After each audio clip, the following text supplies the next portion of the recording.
Hi, this is Welcome to Self, caring for the human in the therapist's chair, and I'm your host, Dr. Hayley D. Quinn, fellow human, clinical psychologist, supervisor and trainer. Welcome to Self is a place where you can come and learn ways to elevate your own care and compassion, a place to rest and be soothed, a place to remember that you are human first and choose the helping profession as just one of the roles in your life. My aim is that this is a place of soothing, comfort, nourishment and nurture. A place where you can also welcome yourself.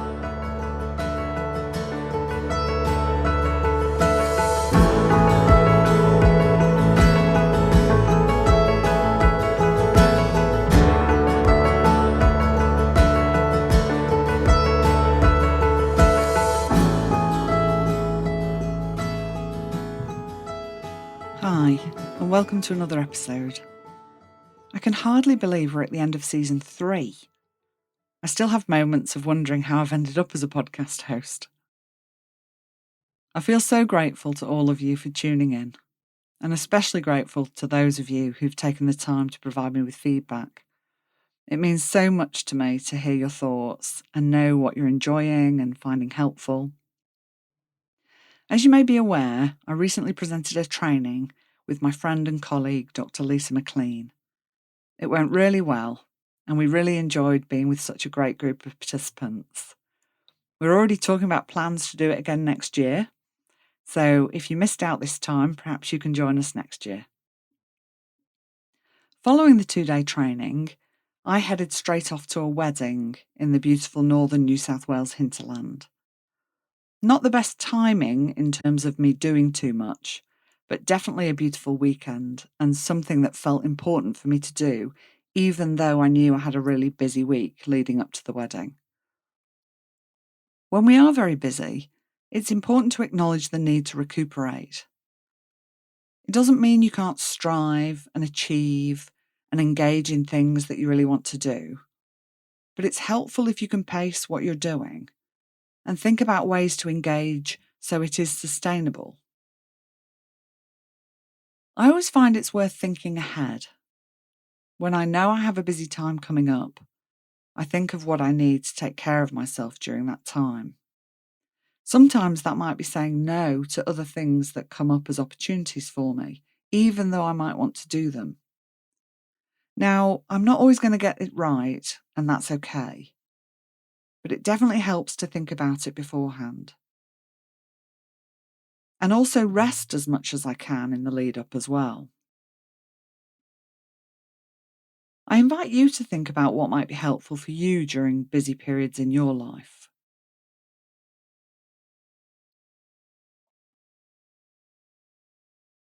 Can you believe we are already in December? Where's this year gone? As always at the end of the year, I spend time reflecting on the year that has passed. I have spoken about this before, but I think it's worth mentioning again. Can you allow yourself some time to reflect on how your year has been? What went well? What didn't go so well? Are there things you'd like to change? If so, try and be as specific with yourself as you can. Are there some different choices you could make in regards to your work or home life? It might be helpful to write these down so you can come back and reflect on them at the start of the new year. It's so easy to forget, isn't it? The things that we think we want to change. Then we get busy with the end of year stuff. And by the time the new year starts, it's like, what was that thing I was going to do? So writing down can be really helpful. Have you thought about your leave time for next year?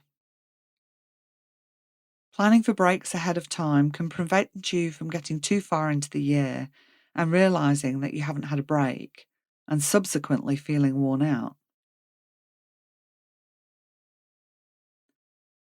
How do you decide how much time off you need?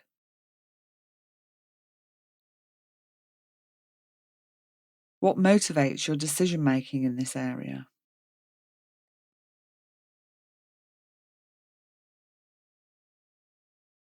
Is it your values and tuning in to what you need?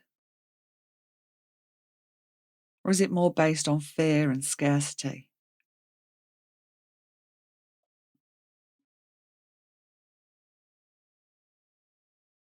Again, I invite you to give this some thought.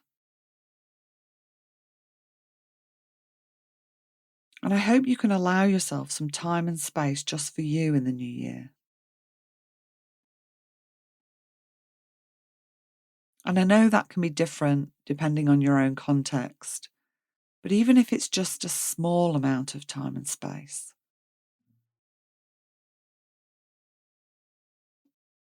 just come back to what is the smallest thing that would be helpful for me.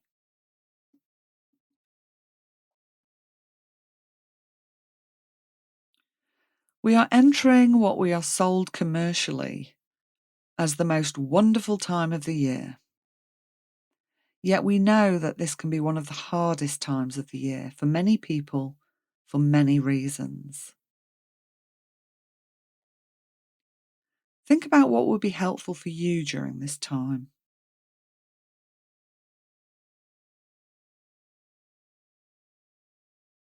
Is it saying no to some things?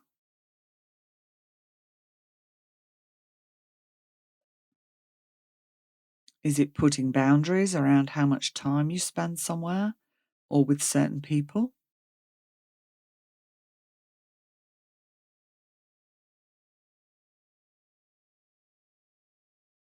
Can you make some choices that suit you, regardless of what society is telling you is important right now?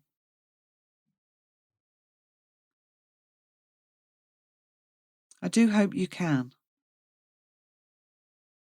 At our recent training, during a conversation with one of our lovely participants, I spoke about the relationship we have with ourselves. As soon as I'd said it, I forgot what I'd said, but it felt important. I don't know about you, but this happens to me a lot. Graciously, she helped me remember. And this is what I had said to her. When you change the relationship with yourself, you start to ask yourself different questions. When you ask yourself different questions, you get different answers. When you get different answers, you can make different choices. And when you make different choices, your life changes.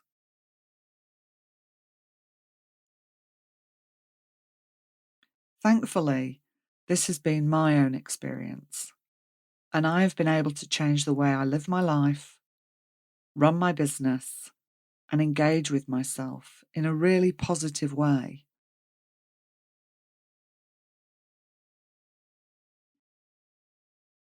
This is my wish for you as well.